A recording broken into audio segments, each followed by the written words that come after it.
पिछली बार world championship में हिस्सा लेने के लिए मैं फ्रांस गया था और वहाँ पे दूसरे कंटेस्टेंट के साथ मेरी काफी भयंकर रेस होती है। और जब मुझे लग रहा था मैं जीत के बहुत नजदीक हूँ, तब चिरकुट और स्टीव मुझसे आगे निकल जाते हैं और मैं किसी तरह तीसरे नंबर में फिनिश करता हूँ। और अब बारी थी अगली रेस की। इस चैंपियनशिप का दूसरा पड़ाव शुरू हो चुका था और ठीक सुबह के 7 बजे हमारा प्लेन लैंड होता है दुबई में। मुझे और पिछले राउंड में जीते हुए सारे विनर्स को लग्जरी एमिरेट्स फ्लाइट में दुबई लेके आया गया था, जिसको देख के मैं काफी ज्यादा खुश था और सिर्फ यही सोच रहा था कि इस वाली रेस को तो मैं ही जीतने वाला हूँ। और फिर फाइनली हमारी फ्लाइट जाके एयरपोर्ट पे रुक जाती है और उसके बाद हम सभी लोग सारे के सारे कंटेस्टेंट बाहर खड़े हो जाते हैं और हमारे अनाउंसर बोलने लगते हैं, तो दोस्तों फिर से स्वागत है आपका लाजवाब रेस में और हम फाइनली पहुंच चुके हैं दुबई। यहीं पे होगा इस रेस का अगला पड़ाव और हमारे कंटेस्टेंट्स हैं चिरकुट, स्कॉर्पियो वाले भाई, जब्बार भाई और उनका नाबालिग बेटा। हे, मैं 18 साल का हूँ। मिस्टर स्टीवन, मेरा नाम स्टीव है। और एक और छोटा सा बच्चा सुपर मारियो। कैमरामैन इनकी फोटो ले लो, क्या भरोसा इनकी आखिरी रेस हो। और फोटोज लेने के बाद हम निकलने वाले थे रेस ट्रैक की तरफ और रेस ट्रैक तक लेके जाने के लिए हमें एक स्पेशल लग्जरी बस की गई थी और सब लोगों के बस में बैठ जाने के बाद हमारा दुबई का ये सफर शुरू होता है। दुबई एयरपोर्ट से निकलने के बाद फाइनली हम सिटी का रास्ता पकड़ लेते हैं और हमारे अनाउंसर बोल रहे थे कि 10 बजे तक हम लोग रेस ट्रैक पे पहुंच जाएंगे और तब तक मैं इस शानदार और लग्जरी बस राइड का मजा उठा रहा था। क्या बात दोस्तों, अब दुबई में जरा पोस्ट तो दो एक। शायद ये फोटोग्राफर रास्ते भर अब ऐसे ही पकाएंगा। और इन सब के दरमियान मेरे दिमाग में सिर्फ एक ही ख्याल चल रहा था, कुछ भी हो जाए पिछली बार जैसे मुझे हारना नहीं है। हे मैन, जरा दूर हटो, मेरा फोटो नहीं आ रहा है। ये बस की सीटें तो कुछ ज्यादा ही छोटी है। ये सीटें छोटी नहीं है, तू कुछ ज्यादा ही बड़ा है। बकवास बंद करो और नजारों का मजा लो। थोड़ी ही दूर चलने के बाद हम दुबई के मेन ब्रिज पे पहुंच गए थे, जो सिटी और एयरपोर्ट को कनेक्ट करता है। और मेन ब्रिज को क्रॉस करने के बाद फाइनली हम दुबई के अंदर आ गए थे। तो दोस्तों आप सोच रहे होंगे इस बस को मैं क्यों चला रहा हूँ, क्योंकि सारा पैसा तो हमने रेस के प्राइस में लगा दिया। अब कैसा ड्राइवर को देने को पैसा नहीं है तो मैं चला रहा हूँ। अब ये सारी बातें तो चलती ही रहेंगी, आप एंजॉय कीजिए दुबई के नजारे। सिटी में एंटर होने के बाद हमें दुबई के एक से एक नजारे देखने को मिल रहे थे। मेरी बस की खिड़की से मुझे बुर्ज खलीफा दिखाई दे रहा था और दुबई की इतनी ऊंची ऊंची बिल्डिंगें देख के हमारे तो होश ही उड़ गए थे। और उसके बाद हमारी बस ने दुबई के पाम जुमेरा आइलैंड को भी क्रॉस किया और उसे देख के पता चला कि ये तो कमाल की इंजीनियरिंग है। जहाँ नजर घुमाओ वहाँ पे लग्जरी विलास और यॉट्स दिखाई दे रहे थे। और अब हम दुबई की ईस्टर्न साइड में आ गए थे जहाँ पे हमारा रेस ट्रैक था। जहाँ तक मुझे पता था कि इस बार की रेस काफी अलग होने वाली है पिछली बार से। ये रेस 10 किलोमीटर लंबी होने वाली है और इसमें स्पीड और स्किल का बहुत बढ़िया कॉम्बो होना चाहिए। दोस्तों हम फाइनली पहुंच चुके हैं हमारे रेस ट्रैक पे और अब पता नहीं, अरे कौन है? अरे भाऊ भीगे क्या? हाँ तो मैं कह रहा था कि हम रेस ट्रैक पे पहुंच चुके हैं और अब हमारी मुलाकात होगी डायरेक्ट रेस ट्रैक पे हमारे कंटेस्टेंट के साथ। लाजवाब रेस के दूसरे राउंड में आपका स्वागत है दोस्तों। मैं हूं आपका होस्ट और दोस्त जय और मैं आपको बताना चाहूंगा कि इस राउंड में कुछ नए कंटेस्टेंट भी ऐड हुए हैं, तो एक नजर डालते हैं पूरे कंटेस्टेंट्स पर। चिरकुट, स्टीवन, बिना गाड़ी वाला, जब्बार, मारियो, हे बिना गाड़ी वाला।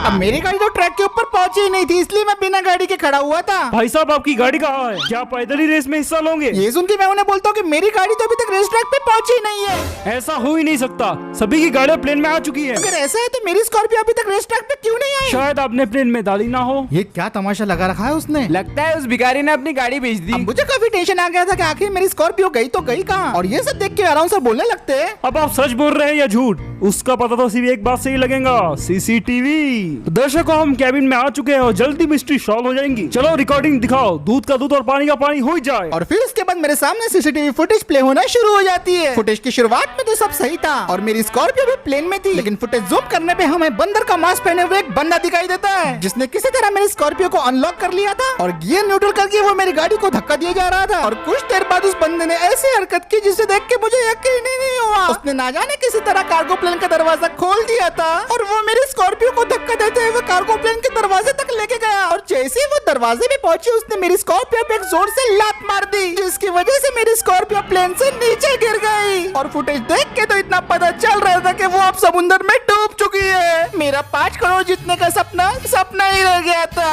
ओह माय गॉड, ये क्या हुई? पर मैं तो अब ज्यादा क्या ही बोल सकता हूँ, एक इंसान की वजह से हम रेस तो डिसमिस नहीं कर सकते ना। अब आप हमें ये बताइए कि आपके पास क्या कोई दूसरी गाड़ी है? क्या आपका कोई रिश्तेदार इधर रहता है दुबई में? ये सुन के मैं उन्हें बोलता हूँ कि अब नई गाड़ी इतनी जल्दी मैं कहाँ से लाऊं और वो भी दुबई में। तो अफसोस, ये रेस आपके बिना ही स्टार्ट होगी, हमें माफ कर देना। अब मैं इस रेस से बाहर हो चुका था और रेस ट्रैक के कोने में खड़े होकर अपना दुख मना रहा था। था। मेरी स्कॉर्पियो और इस रेस में जीतने का सपना दोनों ही जा चुके थे। वो स्कॉर्पियो वाला मुझे अच्छा लगने लग गया था यार, पर क्या करे, बाकी कंटेस्टेंट का भी सोचना पड़ता है। और अब हम हमारे नए कंटेस्टेंट से मिल लेते हैं। हायाबुसा वाला आया है, एक जी वैगन वाला भी आया है, और एक कौन सी गाड़ी है रही है, टाटा की डिफेंडर आई है। बाकी सारे कंटेस्टेंट्स रेस ट्रैक पे अपनी गाड़ियों को लेकर तैयार थे और हर कोई यहाँ पे जीतने की प्लानिंग कर रहा था। कुछ नए कंटेस्टेंट्स आने की वजह से रेस और भी ज्यादा हार्ड हो गई थी, पर मुझे तो पूरा इस बात का लग रहा था कि मैं इस रेस से अब बाहर हो चुका हूँ। और जब मैं अपना गम बनाते हुए खड़ा था तो मेरे सामने अचानक से एक आवाज आती है और थोड़ी ही देर बाद मेरे सामने एक जलपरा आ जाता है और वो देख के मुझे बोलने लगता है, अरे बच्चे क्या हुआ, तू इतना उदास क्यों है? उसकी ये बात सुन के मैं उसे बोलता हूँ कि तुम्हें आने में बहुत देर हो चुकी है, मैं इस रेस से अब बाहर हो चुका हूँ और मेरे पास अब कोई गाड़ी भी नहीं है जिससे मैं इस रेस में वापस आ सकूँ। जलपरा मेरी बातों को ध्यान से सुनता है, फिर मुझे बोलने लगता है, अरे बच्चे बस इतनी सी बात, इसमें मैं तेरी मदद कर दूंगा ना, लेकिन बदले में तुझे अपना एक दिन मुझे देना होगा, बोल देगा क्या? जलपरे की ये बात सुनते ही मैं उसे साफ इनकार कर देता हूँ। इस जलपरे ने मेरी कई बार मदद की है, लेकिन इसके चैलेंजेस करते करते मैं थक चुका था। तो मैं जलपरे को बोलने लगता हूँ कि तुम किसी और तरीके से मेरी मदद नहीं कर सकते क्या? तो मेरी ये बात सुन के वो बोलने लगता है, अरे बच्चे असल में मैं एक जलपरा हूँ, अगर तुझे मैं कुछ दूंगा तो मैं अपनी तरफ से कुछ लूंगा भी ना, बोल देगा कि अपना एक दिन। अब मैं काफी ज्यादा कंफ्यूज हो गया था और सोच रहा था कि जलपरी की बात मानूं या फिर नहीं। तभी मुझे रेस ट्रैक की तरफ से आवाज आती है, तो ये रेस अब शुरू होती है, चलो चलो चलो चलो चलो। सुपर मेगा रेस का दूसरा राउंड अब शुरू हो चुका था। ये 10 किलोमीटर लंबी रेस दुबई के मेन हाईवे पे हो रही थी और हर कोई अपनी गाड़ी का मैक्सिमम पावर इस्तेमाल कर रहा था। इस वाली रेस में तेज रफ्तार और ड्राइविंग स्किल्स काफी ज्यादा काम आने वाले थे। जब्बार और मारियो तो डोमिनेट कर रहे थे और नए कंटेस्टेंट जैसे कि डिफेंडर और जी वैगन अपने लीड बनाने की पूरी कोशिश कर रहे थे। अब जी वैगन वाले ने तो लीड बना भी ली थी, लेकिन हायाबुसा वाले की हिम्मत की दाद देना पड़ेगा। जी वैगन को एक झटके में ओवरटेक कर दिया उसने। तो हायाबुसा वाले का एक अलग ही सिस्टम चल रहा था। अब्बा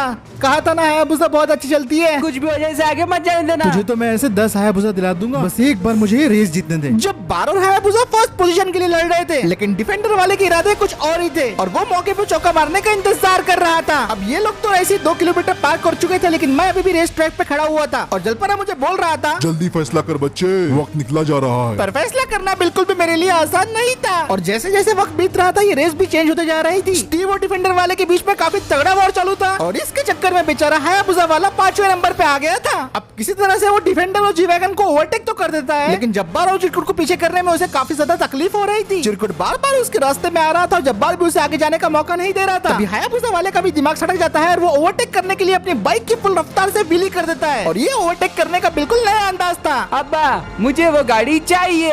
ये तरीका तो काफी अलग था, लेकिन इसके जरिए हायाबुसा वाले ने सेकंड पोजीशन गेन कर ली थी। अब जब्बार का हायाबुसा वाले पे इतना ज्यादा ध्यान था कि उसकी गाड़ी अब सीधा 5वें नंबर पे आ गई थी और वजह सिर्फ एक ही थी, स्टीव ने जब्बार का रास्ता पूरी तरीके से ब्लॉक कर दिया था और वो उसे आगे जाने नहीं दे रहा था। वो किसी भी तरीके से जब्बार को आगे नहीं निकलने देना चाहता था, लेकिन जब्बार भी अपना पैतरा इस्तेमाल करता है और फाइनली आगे उससे निकल ही जाता है। रेस के अब 4 किलोमीटर कंप्लीट हो गए थे और अब मेरे जाके दिमाग में अक्ल आती है और मैं जलपरे को बोलता हूँ मुझे तुम्हारी शर्त मंजूर है। वाह बच्चे क्या बात है, आखिरकार तूने फैसला कर ही लिया। हाँ वो सब ठीक है, लेकिन मेरी मदद करो, मैं ये रेस जीतूंगा कैसे? अरे बच्चे फिकर नॉट। और इतना बोल के जलपरा जैसे ही रोड की तरफ देखता है तभी वहाँ पे जादू से एक ब्रांड न्यू गोल्डन फॉर्च्यूनर आ जाती है और उसके बाद जलपरा मुझे बोलने लगता है कि ये 1000 हॉर्स पावर मॉडिफाइड फॉर्च्यूनर है और ये तुम्हें जीतने में पूरी मदद करेंगी। और इसको देख के मुझे इतनी खुशी हो रही थी कि मैं बता नहीं सकता था। मैं अब टाइम बर्बाद ना करते हुए सीधा फॉर्च्यूनर में जाके बैठ जाता हूँ। गुड लक बच्चे, उम्मीद है तुम ही जीतोगे। और उसके बाद मैं अपने फॉर्च्यूनर को स्टार्ट करता हूँ। दिमाग में एक ही मकसद था कि मुझे जीतना है और अपनी गाड़ी को लेकर मैं रेस में निकल पड़ता हूँ। रेस खत्म होने में भी अब सिर्फ 4 किलोमीटर रह गए थे, लेकिन मेरे हाथ में भी अब एक बीज था। ओह माय गॉड, मुझे अपनी आंखों पे यकीन नहीं हो रहा है। वो स्कॉर्पियो वाला अब 100 की फॉर्च्यूनर लेके आ गया है और अब वो फिर से रेस में है।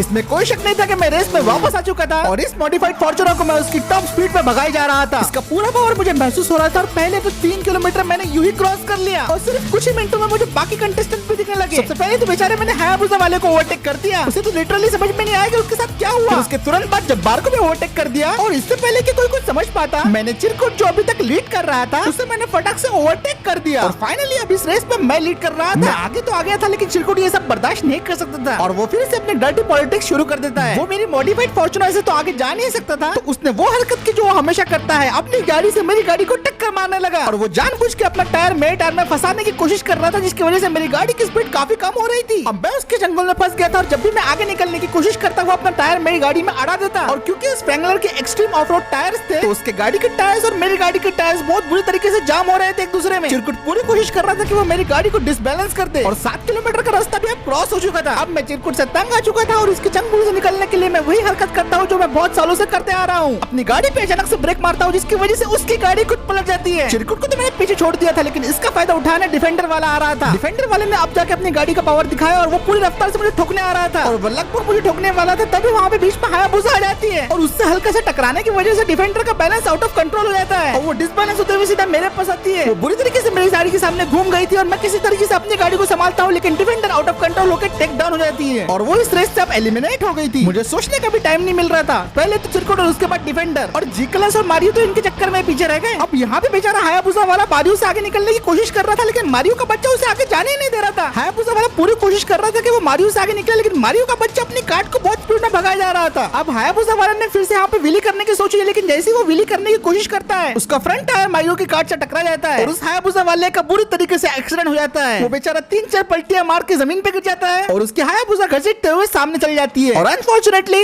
हायाबुसा वाला भी एलिमिनेट हो गया था इस रेस से। बस सेफ्टी केयर की वजह से वो बच गया तो वेयर हेलमेट। अब फाइनली इस रेस को मैं फर्स्ट पोजीशन से लीड कर रहा था। दूसरे कंटेस्टेंट्स काफी पीछे रह गए थे और रेस खत्म होने में सिर्फ 2 किलोमीटर बाकी थे लेकिन तभी कुछ ऐसा होता है जिसकी मैंने उम्मीद नहीं की थी। अचानक मेरी फॉर्च्यूनर के पीछे ड्यूक वाला बंदा आ जाता है और थोड़ा नजदीक से देखने में मुझे पता चलता है कि ये वही मंकी मास्क वाला बंदा है जिसने मेरी स्कॉर्पियो को प्लेन से बाहर फेंक दिया था।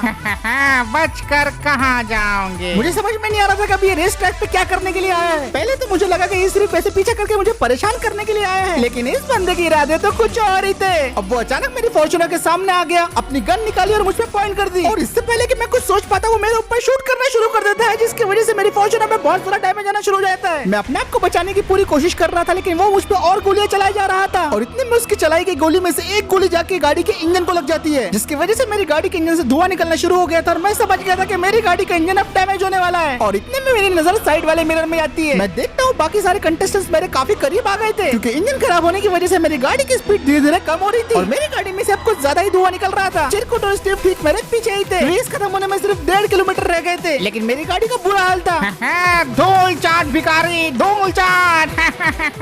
मैं अपनी फॉर्च्यूनर को पूरी तरीके से आगे बढ़ाने की कोशिश कर रहा था लेकिन अब उसकी स्पीड धीरे धीरे और कम होती जा रही थी। उस फॉर्च्यूनर के इंजन ने मेरा साथ छोड़ दिया था और उसके बाद फिर चिरकुट और स्टीव मुझे ओवरटेक कर लेते। मैं अपना पूरा जोर लगा दिया था लेकिन मेरी फॉर्च्यूनर अब मेरा साथ नहीं दे रही थी और इतना सब काफी नहीं था, जब्बार ने भी मुझे ओवरटेक कर लिया था और फिर उसके बाद वो होता है जो नहीं होना चाहिए था। वो चिरकुट फिर से इस रेस को जीत जाता है और मैं 4th पोजीशन पे इस रेस को फिनिश करता हूँ। हार के जीतने वाले को तो बाजीगर कहते हैं लेकिन जीत के हारने वाले को क्या कहेंगे, वही मेरे साथ हुआ। आखिरी के 1 किलोमीटर तक मैं फर्स्ट में था लेकिन उस अननोन बाइकर की वजह से चिरकुट ये रेस जीत चुका है और वो फिर से फर्स्ट आया है।